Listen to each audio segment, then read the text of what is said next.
Hi everyone, आज मैं दही जमाना बताने जा रहा हूँ। इसके लिए हमें चाहिए कैस्ट्रॉल, वार्म मिल्क, सूखी लाल मिर्च और थोड़ी सी पुरानी दही।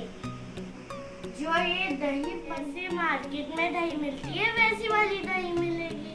इन सब चीजों को यूज करके मैं कैस्ट्रॉल में वार्म मिल्क डाल रहा हूँ, लेकिन वार्म मिल्क डालने के लिए मैं अपनी मम्मी की हेल्प लूंगा।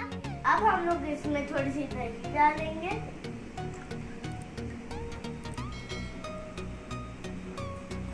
अब हम लोग इसमें डालेंगे सूखी लाल। आप लोग को पता है कि हम लोग ने सूखी लाल मिर्च क्यों डाली है?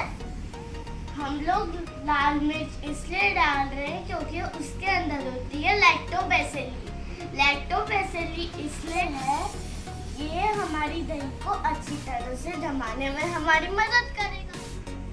हम लोग अब इसको 4 आवर्स तक बंद करके रख देंगे। 4 आवर्स इसलिए रख रहे हैं क्योंकि अभी गर्मी का मौसम आ गया। अगर हम लोग विंटर में जमाएंगे तो एटलीस्ट 8 आवर्स लगते हैं।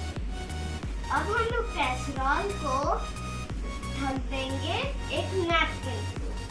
हम लोग नैपकिन से कैसरॉल को इसलिए ढक रहे हैं कि ताकि थोड़ा सा गर्म हो जाए और ताकि हमारी दही अच्छे से जम जाए। हम लोग कैसरॉल को इस तरह से ढक दिए। अब हम लोग इसको ऐसी जगह रखें जहाँ ये हिले। अब 4 आवर्स हो गए हैं, तो अब हम लोग देखते हैं हमारा दही बना है या नहीं।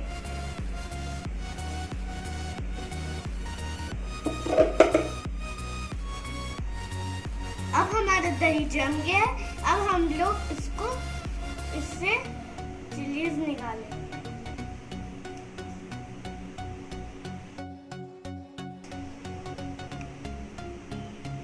अब हम लोग इसको फ्रिज में रखेंगे। फ्रिज में रखना जरूर।